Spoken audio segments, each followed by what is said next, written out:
So hello everyone. आप सभी का स्वागत है आज की हमारी प्यारी सी क्लास में। आशा करता हूँ आप सभी स्वस्थ होंगे, मस्त होंगे और अपनी तैयारी बेहतर ढंग से कर रहे होंगे। आप सभी की तैयारी में चार चांद लगाने के लिए हम लेकर आए हैं त्रिकोणमिति की एक प्यारी सी क्लास। तो चलिए बिना समय गंवाए शुरुआत करते हैं। आप सभी को जैसा पता है, त्रिकोणमिति 10वीं कक्षा में आप लोग को पढ़ने के लिए पहली बार मिला है और बाकी सभी चैप्टर्स जो हैं, जैसे सरल रेखीय समीकरण हो गए, दो चर वाले रेखीय समीकरण हो गए, द्विघात समीकरण हो गए, ये सब पहले भी 9वीं कक्षा में आप लोग का थोड़ा मोड़ा ज्ञान हो चुका होता है। जैसे 9वीं कक्षा में हम लोग एक चर वाले रेखीय समीकरण सीखते हैं, बहुपद का ज्ञान होता है हम लोग को, उसके बाद अलजेब्रा का ज्ञान होता है। और ये त्रिकोणमिति जो है पहली बार पढ़ने के लिए 10th में ही मिलता है। और जो इधर वस्तुनिष्ठ प्रश्न आने लगा है एग्जाम में, तो त्रिकोणमिति का वैल्यू काफ़ी बढ़ गया है। परीक्षा के नज़रिए से इसमें त्रिकोणमिति से वस्तुनिष्ठ प्रश्न, लघु उत्तरीय प्रश्न, दीर्घ उत्तरीय प्रश्न, प्रत्येक प्रकार के प्रश्नों में त्रिकोणमिति का प्रश्न शामिल रहता ही रहता है। तो बिना इस चैप्टर पे कमांड बनाए आप बिहार बोर्ड के 10वीं कक्षा गणित में बढ़िया मार्क्स नहीं ला सकते। आशा करता हूँ आप सभी कहीं न कहीं से अच्छे ढंग से त्रिकोणमिति की पढ़ाई किए होंगे या कर रहे होंगे। उसी बीच मैं आपके लिए एक अच्छी प्यारी सी कॉन्सेप्चुअल क्लास लेकर आया हूँ। आप सभी के सारे कॉन्सेप्ट मैं इसमें क्लियर करूँगा। इसके आगे की कक्षाएं जो होंगी उसमें हम लोग सवाल भी सॉल्व करेंगे। आज हम लोग त्रिकोणमिति का परिचय लेंगे। त्रिकोणमिति क्या है, इसमें कौन कौन से आइडेंटिटीज इसके क्या हैं, इसमें कितने इसके प्रकार हैं, थीटा क्या होता है, त्रिकोणमिति का माप कैसे पता करते हैं, इसमें लंब क्या है, कर्ण क्या है, इसका आधार कैसे ज्ञात किया जाता है। इन्हीं सभी बातों पर चर्चा करने के लिए मैं आज आप सबके सामने क्लास लेकर आया हूँ। तो इस चैप्टर में हम अब शुरुआत करने जा रहे हैं। तो पहले हम सभी देखते हैं कि त्रिकोणमिति क्या है।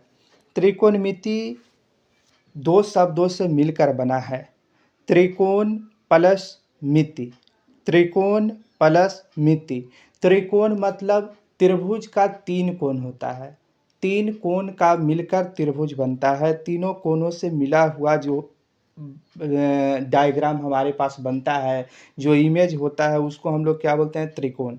और उसका मिति मतलब माप, त्रिकोण का माप जो है वही हम लोग को पढ़ना है। एक चैप्टर के रूप में आया है, इसको हम लोग बोलते हैं त्रिकोणमिति। त्रिकोणमिति के 6 अनुपात माने जाते हैं। 6 अनुपात, जैसा कि आप लोग ऊपर में देख सकते हैं, जो हमारे पास स्लाइड है उसमें साफ साफ दिख रहा है। त्रिकोणमिति के 6 अनुपात हैं, sine theta, cos theta, tan theta, cosec theta, sec theta और कॉट थीटा। ये सभी त्रिकोणमिति के अनुपात माने जाते हैं। त्रिकोणमिति के अनुपात, रेशियो, इन्हीं का वर्गीकरण किया जाता है, इन्हीं का पठन किया जाता है और त्रिकोणमिति इन्हीं पे डिपेंडेंट है। इसका अलग अलग मान निकलता है, थीटा के वैल्यूज अलग अलग होते हैं और ये सब आपको जो ऊपर चार्ट में दिखाई पड़ रहा है आपको याद करना पड़ेगा। जब तक आपको ये त्रिकोणमिति का मान याद नहीं रहेगा तब तक आप त्रिकोणमिति के सवालों को सोल्व करना संभव नहीं है, नहीं कर पाइएगा इन सवालों को सोल्व। सवाल हम लोग आगे की कक्षा में करेंगे तो आप लोग देख पाइएगा कि जब तक आपको थीटा का मान याद नहीं रहेगा आपसे सवाल सोल्व नहीं हो पाएगा। तो इसीलिए मैं आज की कक्षा में आप सबके सामने सिर्फ कॉन्सेप्ट लेकर आया हूँ, त्रिकोणमिति का सारा मान लेकर आया हूँ, कॉन्सेप्ट लेकर आया हूँ, वैल्यूज लेकर आया हूँ, जो फॉर्मूलेज यूज में आते हैं वो सब लेकर आया हूँ। आप सभी क्लास अच्छे से देखिए, सबको बातों को समझिए और जो इसमें फॉर्मूला है, जो इसका मान है, वो सब याद करना है। आज का होमवर्क आप लोग के लिए यही है, सब याद करके आइएगा, तभी कल के कक्षा में बेहतर प्रदर्शन कर पाइएगा। त्रिकोणमिति के 6 अनुपात हैं। इसमें त्रिकोणमिति में हम लोग को समकोण त्रिभुज का पठन करना होता है। समकोण त्रिभुज में 3 भुजाएं होती हैं। एक भुजा लंब है, एक भुजा आधार होता है और एक भुजा कर्ण होता है। लंब क्या होता है? जिस पर हाइपोटेनस बोलते हैं, जिस पर परपेंडिकुलर जो रहता है वो लंब होता है। हाइपोटेनस जो होता है कर्ण होता है। और जो हमारा बेस होता है, जिस पे त्रिभुज जो है टिका हुआ होता है, वो हमारा आधार होता है, बेस होता है। और इसमें जो एंगल के बीच जो पता लगाता है उसको बोलते हैं थीटा। एंगल के बीच का जो मान होता है उसको बोलते हैं थीटा। तो थीटा के ही अध्ययन इसमें किया जाता है। अलग अलग वैल्यूज आपको याद करने होंगे। एक मान लीजिए यहाँ पे जैसे देखिए एक त्रिभुज दिया हुआ है, समकोण त्रिभुज आपको ऊपर डायग्राम में दिख रहा है। इसमें साफ साफ आप देख सकते हैं एक त्रिभुज है A B C. A B C एक ट्रिंगल है, त्रिभुज है। इसमें ए बी क्या है? लंब है, परपेंडिकुलर है। नीचे जो हो गया बेस हो गया, आधार हो गया। और जो हाइपोटेनस है, कर्ण है, वो हमारा ए सी हो गया कर्ण, बी सी हो गया आधार और ए बी हो गया लंब। देखिए यहाँ पे डायग्राम में। अब इसमें देखिए साइन थीटा। इसमें आप लोग को लंब को अगर हिंदी में याद रखिएगा तो लंब आधार कर्ण है। अगर इसको शॉर्ट में बोलना चाहिए तो चाहेंगे, अगर आप इसको शॉर्ट में याद करना तो लंब को परपेंडिकुलर बोलते हैं, आधार को बेस बोलते हैं। तो परपेंडिकुलर को हम लोग पी लिख लेते हैं शॉर्ट में। आधार में बेस होता है तो बी लिख लेते हैं। और कर्ण में हाइपोटेनस होता है तो हाइपोटेनस को हम लोग एच लिख लेते हैं। जो स्टार्टिंग का जो लेटर है याद रखने के लिए हम लोग लिख लेते हैं। लंब को पी, पी क्यों? परपेंडिकुलर है, परपेंडिकुलर पी ले लिए। बेस है, आधार है तो इसका बी ले लिए। हाइपोटेनस है, कर्ण है तो इसका एच ले लिए। इस शॉर्ट में हम लोग याद रखते हैं। नहीं तो आप लोग अगर हिंदी माध्यम से याद रखना चाहते हैं तो ऐसे भी याद रख सकते हैं कि साइन थीटा लंब बटा कर्ण, साइन थीटा लंब बटा कर्ण। अगर इंग्लिश में रखिएगा तो P by H. Cos theta आधार बटा कर्ण, तो इसको बोलते हैं बेस बाई कॉस थीटा आधार बटा कर्ण, बेस बटा हाइपोटेनस, बेस बाई हाइपोटेनस, तो इसको बोलेंगे B by H. Tan theta लंब बटा आधार, लंब बटा आधार तो परपेंडिकुलर बाई बेस। और इसी तीनों का उल्टा जो है वो होता है कॉसेक, सेक और कॉट। कॉसेक किसका उल्टा? साइन का उल्टा। साइन का उल्टा कॉसेक, साइन का उल्टा कॉसेक। साइन है लंब बटा कर्ण तो कॉसेक क्या हो जाएगा? कर्ण बटा लंब। अगर आप 3 याद कर लेंगे तो 3 को उल्टा करके आप समझ सकते हैं, है ना। हमारी बातों को ध्यान से सुनिएगा दोस्तों, तो आप लोग को बहुत आसानी से त्रिकोणमिति समझ में आ जाएगा। आप लोग खुद से प्रश्न लगाने लगिएगा। कल के कक्षा में देखिएगा आप लोग खुद प्रश्न सोल्व करिएगा। आज की कक्षा बेहतरीन ढंग से देखिए, समझिए, एक बार 2 बार आराम से समझिए। और जो इसमें फॉर्मूला दिया हुआ है, जो त्रिकोणमिति का मान दिए हैं, उस सबको याद कर लीजिए। कल की कक्षा में बहुत मज़ा आएगा। देखिए साइन थीटा लंब बटा कर्ण हो गया, कॉस थीटा आधार बटा कर्ण, टेन थीटा लंब बटा आधार। ठीक है दोस्तों। अब इसमें कॉसेक थीटा कर्ण बटा लंब हो जाएगा। सेक थीटा यहाँ पे छूट गया है तो सेक थीटा हो जाएगा कर्ण बटा आधार। और कॉट थीटा आधार बटा लंब, कॉट थीटा आधार बटा लंब। आप लोग यहाँ पे लिख लीजिएगा दोस्तों, ये यहाँ जो है छूट गया है। सेक थीटा जो है कर्ण बटा आधार हो जाएगा, कर्ण बटा आधार। सेक थीटा कर्ण बटा आधार। कॉसेक थीटा दिया हुआ है, कॉसेक थीटा कर्ण बटा लंब है। सेक का साइन का उल्टा कॉसेक है, साइन का उल्टा कॉसेक यहाँ पे दिया हुआ है। साइन है लंब बटा कर्ण, कॉसेक है कर्ण बटा लंब। ठीक है। सेक छूट गया है। सेक किसका उल्टा है? कॉस का। सेक कॉस का उल्टा है। कॉस यहाँ पे है आधार बटा कर्ण तो सेक हो जाएगा कर्ण बटा आधार, यहाँ पे छूट गया है। टेन है लंब बटा आधार तो कॉट क्या हो जाएगा? आधार बटा लंब, आधार बटा लंब। देखिए ये सब आशा करते हैं आप लोग को अच्छे से समझ में आ गया होगा। याद हो गया होगा। 2-3 बार रटिएगा, देखिएगा, बोलिएगा, याद हो जाएगा। रटने के प्रयास जहाँ तक आप लोग नहीं करिए तो बेहतर रहेगा, क्योंकि समझने पर जोर दीजिए। अभी से अगर आप लोग समझिएगा, आप लोग को कॉन्सेप्ट बेहतर हो जाएगा, अच्छे से अच्छे मार्क्स आप लोग लीजिएगा दोस्तों। देखिए, अब हम लोग इसमें जो है ये याद कर लिए, देख लिए, समझ लिए। अब हम लोग थोड़ा-सा इसके त्रिकोणमिति आइडेंटिटी देख लेते हैं। आइडेंटिटी का भी काफ़ी आसानी से हम लोग यूज करते हैं, और आप लोग से फ्रीक्वेंटली ऐसे जैसे लिखा हुआ है ऐसे ही ऑब्जेक्टिव क्वेश्चन आप लोग के सामने आता है दोस्त। आप लोग से ऑब्जेक्टिव प्रश्न पूछ देगा, sine square theta plus cos square theta equal to what, और नीचे 4 ऑप्शन लगा देगा, 1 -1 0 नन ऑफ दीज। ऐसा ही बिहार बोर्ड में क्वेश्चंस आता है। PYQ मैं जब कराऊंगा तो आप लोग सामने देखिएगा, ऐसा ऐसा प्रश्न आएगा। इसलिए इन सब को याद करना आपके लिए बहुत ज़रूरी है दोस्तों। ये सब याद कर लीजिए। Sine square theta plus cos square theta हमेशा 1 होगा, हमेशा 1। Sine square theta plus cos square theta 1 होगा। इसका अपोजिट भी आ सकता है, cos square theta plus sine square theta हमेशा 1 होगा। Cos square theta plus sine square theta हमेशा 1। 1 plus tan square theta sec square theta. इसको उल्टा भी दे सकता है दोस्तों, sec square theta minus tan square theta हमेशा 1। Sec square theta minus tan square theta क्या होगा, 1। 1 प्लस टेन स्क्वायर थीटा क्या होगा, sec square theta. 1 plus tan square theta क्या होगा, सेक स्क्वायर थीटा। और sec square theta minus tan square theta क्या होगा, 1। उसी तरह 1 plus cot square theta cosec square theta. 1 plus cot square theta cosec square theta. और cosec square theta minus cot square theta 1। Cosec square theta minus cot square theta हमेशा 1। Tan theta क्या होता है दोस्तों, sign by cos. Sine by cos, sine by cos. और cot क्या होता है, कॉस बाई साइन। इसका उल्टा, कॉट बराबर कॉस बाई साइन। कॉट क्या है, कॉस बाई साइन। टेन क्या है, साइन बाई कॉस। हमेशा ये सब याद रखिएगा। यही कुछ आइडेंटिटीज हैं आपके सामने जो आएंगे, बार बार आते रहेंगे। और ये अगर आपको याद नहीं रहेगा तो आप न तो सवाल कर पाइएगा, न परीक्षा में अच्छा मार्क्स ले पाइएगा। इस बात पर आपको ध्यान देना होगा दोस्तों।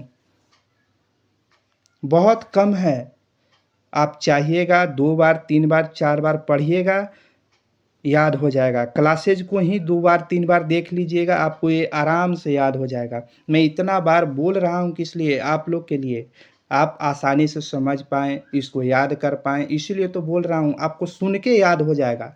Sign square theta plus cos square theta 1। Sec square theta minus tan square theta 1। Cosec square theta minus cot square theta 1। Sine by cos tan, cos by sine cot, cos by sine cot, sine by cos tan. 1 minus sine square theta cos square theta. 1 minus sine square theta cos square theta. 1 minus cos square theta sine square theta. 1 minus cos square theta sine square theta.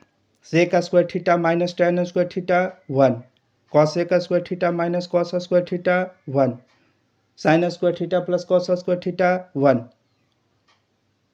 Sec square theta minus tan square theta 1। आशा करते हैं अब आप सबको अच्छे से याद हो गया होगा। आप लोग के लिए इतना मेहनत किए हैं, आप लोग अच्छे से याद कर लीजिए, अच्छा से अच्छा मार्क्स गेन करिए, यही हमारे लिए सब कुछ है। चलिए दोस्तों, अब हम नीचे की सारणी देख लेते हैं। इसमें सारणी दिया है, अनुपात जो है हम लोग के पास पता, हमने अभी चर्चा किया, हमारे पास 6 अनुपात होते हैं। तो अनुपात देख लीजिए, यहाँ पे सामने लिखा है साइन, कॉस, टेन, कॉसेक, सेक और कॉट। यही हमारे पास 6 अनुपात होता है।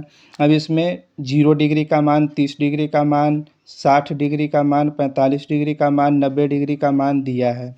Sine 0 value 0, sine 30 1/2, 1/2, sine 45 1/√2, sine 60 √3/2, sine 90 1, cos 0 1, cos 0 1, cos 30 √3, cos 45 1/√2, cos 60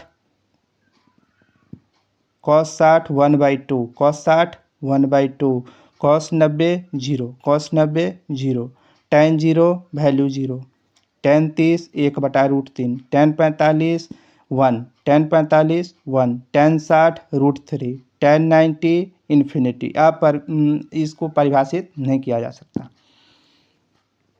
इसी तरह ये जब 3 आपको याद हो जाएगा दोस्तों, तो इसका उल्टा होता है कॉसेक, सेक और कॉट।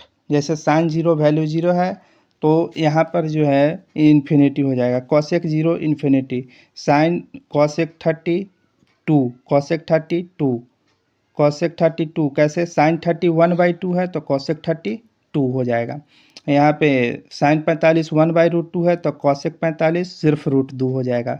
साइन 30 √3/2 है तो कॉसेक 60 कितना हो जाएगा, 2/√3। ऊपर में √3/2 है, ऊपर में √3/2 है, तो ये वाला साइन 60 जो है, साइन 60 √3/2, तो कॉसेक 60 कितना हो जाएगा, 2/√3। यही तो है। इसमें याद करने जैसा क्या है, आप खुद से इसको उलट ले सकते हैं दोस्तों। देखिए यहाँ पे, जैसे देखिए साइन 90 1, तो कॉसेक 90 भी 1 हो जाएगा। अब आगे देखते हैं, कॉस का उल्टा हो जाएगा सेक, कॉस 0 वैल्यू 1, तो सेक 0 में भी वैल्यू 1। ठीक है, कॉस 30 √3, तो यहाँ पे सेक 32, यहाँ पे 1/√3 है। उसी तरह इसमें सेक 45 √2 है, सेक 60 वैल्यू 2 है, और सेक 90 अपरिभाषित है, इन्फिनिटी है। उसी तरह है दोस्तों, आप लोग देखिए, अच्छे से याद करिए, सारे कॉन्सेप्ट को समझिए। यहाँ पे थोड़ा सा ए वाला जो है ना, 0 के बाद 2 बार 30 ले लिया, तो एक बार जो 30 वाला है ना फॉर्मेट, वो 0 वाला ही मान है।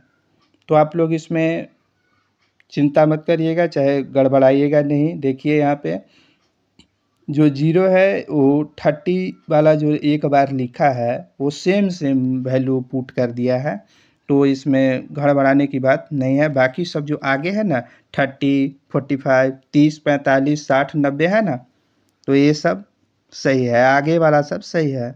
यहाँ पे थोड़ा सा 2 बार 0 वाला ही मान 2 बार आ गया है। ये फॉर्मेट बनाते टाइम थोड़ा सा मिस्टेक हो गया है, इसके लिए माफ़ी चाहेंगे। बाकी सब ठीक है, आप लोग अच्छे से देखिए, याद करिए। आप लोग के पास बुक में भी एक कॉन्सेप्ट होगा, ये मान जो है बुक में भी लिखा हुआ है दोस्तों, इसमें गड़बड़ाने की बात नहीं है। आप लोग अच्छे से याद करिए। मेरा बस यही था कि हम आप लोग को अच्छे से याद करवा दें। मान जब तक वैल्यू आप लोग को याद नहीं रहेगा, आप लोग समझिएगा नहीं इसको, तब तक ये कॉन्सेप्ट आप लोग को समझ नहीं आएगा, तब तक आप क्वेश्चन सोल्व नहीं कर सकते। इसीलिए मैं लेकर आया था। देखिए यहाँ पे कॉट में जो है, कॉट 0 इन्फिनिटी है, कॉट 30 √3 है, कॉट 45 1 है, कॉट 60 1/√3 है, कॉट 90 का वैल्यू 0 है। आप लोग इसको अच्छे से याद कर लीजिएगा दोस्तों।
आशा करता हूँ आप सभी को ये प्यारी क्लास अच्छी लगी हो, आपको कॉन्सेप्ट क्लियर हुआ हो, आप सबको अच्छे से समझ में आया हो। आपके सहयोग से ही हम सभी इस कार्यक्रम को चालू किए हैं। आप हमारा सहयोग करिए, लाइक करिए, शेयर करिए। अगर अच्छा लगे तो चैनल को सब्सक्राइब करिए, अपने दोस्तों के साथ शेयर करिए और रेगुलर क्लासेज अटेंड करिए। जो भी मैं इसका प्लेलिस्ट बना दूँगा, हर और रेगुलर क्लासेज अटेंड करिए। कल मैं इसके क्वेश्चंस लेकर आऊँगा। आज जो भी फ़ॉर्मूलाज़ हमने दिए हैं, सिखाए हैं, याद करवाए हैं आप लोग को, ये सब अच्छे से देख कर आइएगा। जय